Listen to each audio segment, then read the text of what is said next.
Hello all. I've been getting a lot of questions about how I've gotten my photos posted on websites like Jet Photos and Airliners. For the most part, they're the same questions that I don't want to answer repeatedly, so that's why I'm making this series. It's designed to help everyone who wants to have their photos posted there, but are having trouble making it. I am not a screener, nor am I the most experienced with this, and there are a lot more photographers who can provide better help than me. If you are one of these, or you know some sort of trick for getting better photos, email me, message me, leave it in the comments, whatever.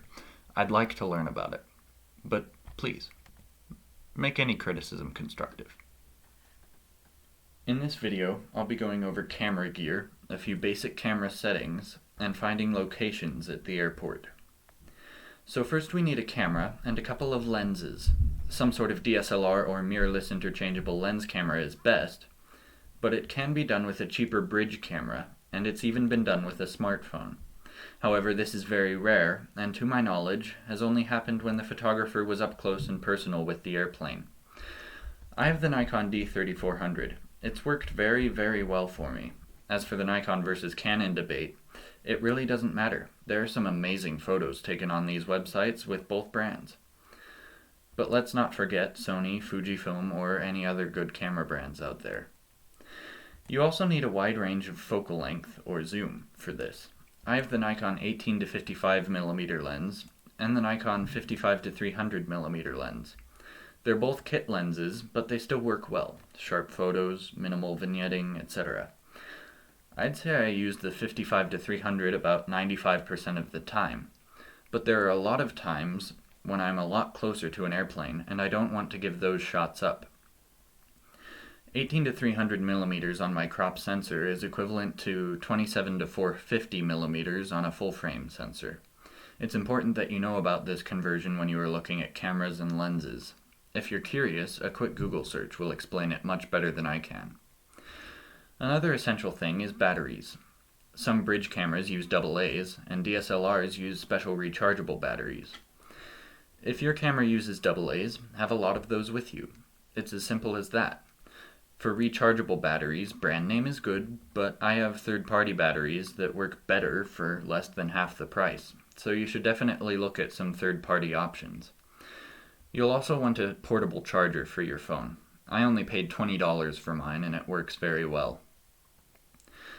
The last essential thing for taking photos is the memory card. I have a lot of them. My combined total is around 350 gigabytes. You don't need that much, but around 100 gigs is good if you have a DSLR, especially for longer trips like air shows. For a bridge camera, well, when I was using one, a full day at an air show totaled 5.6 gigs, so you probably don't need so much storage. You can get some 64 gig cards on Amazon in the $15 to $20 range, or you can get a high-speed card like one of the ones I have, allowing you to take more pictures faster, which is good for low-light situations. In summer, you want bug spray, sunscreen, maybe a few snacks, and definitely water. In winter, if you live in a cold area like me, you want lots of layers covering everywhere, maybe a few snacks, and water. It's also good to have lens cleaning equipment, a tripod and wireless shutter release remote if you are doing night photography, and a flight tracker like Flight Radar 24. I use aperture priority with auto ISO off almost 100% of the time.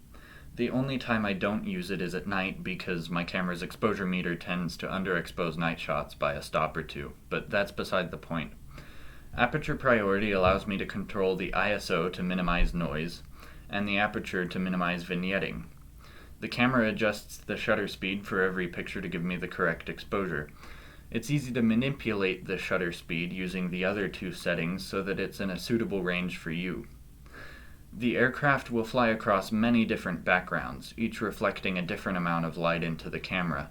You can't adjust the settings for every picture in the 10 seconds the airplane is flying by, so you need to leave this part to the camera. Don't use manual unless it's a still subject and you have a lot of time. Keep the ISO as low as possible. The steadier your hand becomes, the lower you can keep the ISO. Every camera has a different ISO limit, so it's important to develop an eye for what will cause a noise rejection and find out how high your camera can go. For my D3400, the ISO limit is 800. Again, this is different for every camera and lens, but as a general rule of thumb, keep the aperture around f8 or f9. This minimizes vignetting, though it does lower your shutter speed a bit. The shutter speed depends on you personally. I can sort of go down to about 1/30th of a second handheld, and with a lot of time, a few hundred tries, and a heck of a lot of resizing, I've gotten down to 1/5 of a second handheld. But I've had a lot of practice. You need to know how low you can go personally and adjust the settings accordingly. Make sure D-lighting is off on Nikon cameras. This prevents unfixable halos. The exposure metering should be set to a mode that takes the entire frame into account. When the screeners read the histogram, they are looking for the whole picture to be correctly exposed, not just the airplane. Make sure the camera is taking photos at the highest resolution possible. In my case, it's 6000 by 4000 pixels. This makes things like a slight amount of blur or heat distortion more likely to be fixable. Have white balance set to auto, don't use flash. You don't want to attract unnecessary attention to yourself. You're not doing anything suspicious, but that doesn't mean one of the less friendly cops won't kick you out. I believe some other photographers use exposure compensation, but I don't personally. And make sure all settings in the picture control menu are set to 0. Again, this prevents unfixable halos. As for file type, RAW is best, but JPEG Fine works fine, and JPEG Normal will also work, but I recommend staying in Fine or RAW. Keep in mind that I am not familiar with Canon, Sony, or other brands, so these settings will be a little different from brand to brand and even model to model. Finding locations is usually pretty easy. Now, I'm about to give you an order of places to look when you're trying to find spots. It's good to do all of these, but do them in this order. First, do a Google search, something like SLC plane spotting or where to go plane spotting in SLC. There will probably be a few articles that come up that provide a lot of good information. Then scout found spots on Google Maps or look for new spots there.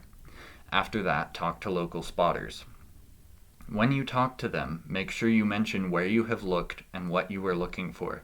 This helps to avoid them linking something you've already looked at, or you annoying them because if you had done even a quick Google search, you would have found an article with everything they can tell you. Trust me, it's really annoying when people say, "I'm going spotting in your area next month. Any recommendations?" Google is your best friend, so use it. If there's something you don't know how to do, Google it. You'll probably find out how. After a Google search, try asking them something like, "I'm plane spotting in your area next month. I've done a Google search, but I'm still a little confused." If that's the case, we're usually happy to give you some deeper insight into plane spotting in our area. A couple useful websites are spotterguide.net and suncalc.org. SpotterGuide has lots of articles with all the spots frequented by local spotters, sample photos, as well as info about what comes in and when, facilities at the locations, and what kind of police activity you can expect. SunCalc allows you to click on a spot and see where the sun will be at what time. It's good for deciding which side of the runway to be on at a certain time and when to switch sides or locations. Hi, my name's Michael Rodeback. I take pictures of airplanes and upload them to websites in my spare time. It's a hobby. I've had a lot of help from friends in the plane spotting community, and now I'm paying it forward. I'm here to give you my tips and tricks for success on plane spotting websites. So if you liked the video, give it a like. If you didn't like it, hit the dislike button twice. If you have any tips, questions, or ideas, comment below, and subscribe to make sure you get notified when new videos get released that hopefully will teach you some very useful things. Relevant links are in the video description, so be sure to check it out if you're curious. That's all for now, folks. Until the next video, I wish you all good photos and temperature-controlled thoughts on your spotting trips.